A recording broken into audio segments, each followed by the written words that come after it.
পরিচালক থেকে বোর্ড সভাপতি, তাও ১-২ করে ৩ বার। এভাবেই বিসিবি সভাপতি নাজমুল হাসান পাপন বাংলাদেশের ক্রিকেটে গড়ে তুলেছেন একক সাম্রাজ্য।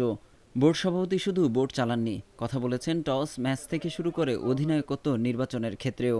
গুঞ্জন আছে কোচ নির্বাচন বা বাদ দেওয়াতে তিনিই ছিলেন সর্বেসর্বা। ২০১২ সালের অক্টোবরে বিসিবি সভাপতির চেয়ারে বসেন পাপন। টানা ১২ বছর বিসিবি সভাপতি। চাইলেই ক্রিকেটের উন্নয়নে যেকোনো কিছু দ্রুত করে ফেলার ক্ষমতা ছিল, কিন্তু হয়েছে তার উল্টো।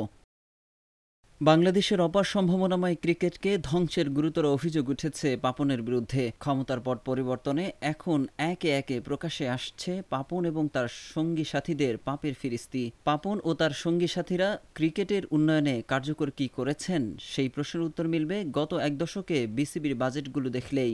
এসব বাজেট বিশ্লেষণে দেখা যায় বিসিবির বেশি খরচ ছিল logistics and protocol, Bangladesh premier league BPL আর ক্রিকেট পরিচালনা বিভাগে। ক্রিকেট পরিচালনা বিভাগের অধীনে বিদেশি হাই প্রোফাইল কোচ নিয়োগে কিছু পরিচালকের কমিশন বাণিজ্য ক্রিকেট পাড়ায় ওপেন সিক্রেট। বছরের পর বছর বিসিবির অর্থ বিভাগ, লজিস্টিক্স আর বিপিএল দেখার দায়িত্বে থেকেছেন পাপনের আশীর্বাদ পুষ্ট ইসমাইল হায়দার মল্লিক। দেশের ঘরোয়া ক্রিকেট ধ্বংসের পেছনেও এই মল্লিকের নাম এসেছে বারবার। নিজের ক্ষমতা অক্ষত রাখতেই অনেক পরিচালককে অযথা হয়রানি যেমন করেছেন, তেমনি সাকিব আল হাসানের বিরুদ্ধে কোনো কার্যকর পদক্ষেপ না নিতে পারার কারণ হিসেবে বোর্ড প্রধানের নৈতিক দুর্বলতাকেই দায়ী করেছেন অনেকে। নিজেদের রাজত্ব ঠিক রাখতে ও সাবেক প্রধানমন্ত্রী শেখ হাসিনাকে খুশি করতে পাপনরা এমন জায়গায় অর্থ ঢেলেছেন যেটির সঙ্গে ক্রিকেটের কোনো সংযোগই নেই। ২০২০ সালে মুজিব বর্ষ উদযাপনে বিশাল আয়োজনের পরিকল্পনা থাকলেও করোনা মহামারীর কারণে সেটি স্থগিত হয়। এরপরও ক্রিকেট সেলিব্রেশন মুজিব ১০০ নামে ভারতের সঙ্গীত শিল্পী A.R. রহমানকে এনে বিসিবি খরচ করেছে ২০ কোটি টাকা। শেরেবাংলা স্টেডিয়ামে করা হয় সেই কনসার্ট, যেটির সঙ্গে ক্রিকেটের কি সম্পর্ক তা অনেকের অজানা। ২০১৯ সালে বঙ্গবন্ধু বিপিএল নামে ৮০ কোটি টাকা খরচ করেছে বিসিবি। নিয়মিত ঘরোয়া ফ্র্যাঞ্চাইজি লিগ বাদ দিয়ে নিজেদের খরচে এমন টুর্নামেন্ট আয়োজনের উদাহরণ বিশ্বের কোথাও নেই। বেশিরভাগ ক্রিকেট বোর্ড নিজেদের আয় ও ব্যয়ের পূর্ণ বিবরণ তুলে দেয় তাদের অফিসিয়াল ওয়েবসাইটে। এই ক্ষেত্রে বিসিবির লুকোছাপা কী হেতু তা একমাত্র তিনিই জানতেন। বছরের পর বছর একই অডিট প্রতিষ্ঠানকে দিয়ে অভ্যন্তরীণ নিরীক্ষা, আইনি প্রক্রিয়ায় পাওনা টাকা আদায়ের উদ্যোগ না নিয়ে উল্টো বিপুল অঙ্কের টাকা ছেড়ে দেওয়া, ক্রয় আদেশে স্বচ্ছতার অভাব, দরপত্র প্রক্রিয়ার বাইরে পছন্দের প্রতিষ্ঠানকে কাজ দেওয়ার অভিযোগ তো আছেই। পাপনের মেয়াদে সবচেয়ে বড় প্রকল্প ছিল পূর্বাচল স্টেডিয়াম। ১,০০০ কোটি টাকার বেশি ব্যয়ে নির্মাণ করতে যাওয়া এই উচ্চাভিলাষী প্রকল্প বাস্তবায়ন করার আগেই বিসিবি পরামর্শক ফি দিয়েছে ৭৬ কোটি টাকা। চলতি অর্থবছরে বরাদ্দ রেখেছিল ২৫০ কোটি টাকা। অথচ শুধু রাজনৈতিক বিবেচনায় বগুড়ার শহীদ চান্দু স্টেডিয়ামটা পরিত্যক্ত থেকেছে বছরের পর বছর।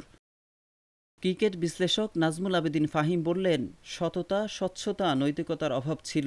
এ সময়ে অনেক দেশই ক্রিকেটে ভালো করেছে, তাদের এত বড় তহবিল নেই, তবে তাদের স্বচ্ছতা, নৈতিকতা ছিল। আমাদের বোর্ডের লক্ষ্য একটাই ছিল যে কিভাবে পরের নির্বাচনটা জেতা যায়। সেই লক্ষ্য পূরণে যে ম্যানিপুলেশনের দরকার হয় সেটি করে ঢাকার ক্রিকেট নষ্ট করে দিয়েছে। বিসিবির সাবেক সাধারণ সম্পাদক ও এসিবির সাবেক প্রধান নির্বাহী সৈয়দ আশরাফুল হক মনে করেন, গত ১২ বছরে বিসিবিতে যারা অনিয়ম আর দুর্নীতিতে যুক্ত ছিলেন সবাইকে শাস্তির আওতায় আনা উচিত। সবার জানা উচিত কেমন করে কি হয়েছে। এটা দেশের বড় সম্পদ। টাকা পয়সা যে আসা শুরু করলো এটা এই ক্রিকেট বোর্ডের কারো কৃতিত্ব না, এটা আইসিসি বা এসিসি থেকে আসে। এদিকে যুব ও ক্রীড়া উপদেষ্টা আসিফ মাহমুদ বললেন, ইতোমধ্যে ক্রীড়া ক্ষেত্রে যে অন্যায়, অনিয়ম এবং দুর্নীতির অভিযোগগুলো আছে এবং এখনো আমি দেখতে পাচ্ছি আপনারা সেগুলো সার্চ করে অনেকেই বের করছেন এবং মিডিয়ায় প্রকাশ করছেন। এজন্য আপনাদেরকেও ধন্যবাদ জানাই।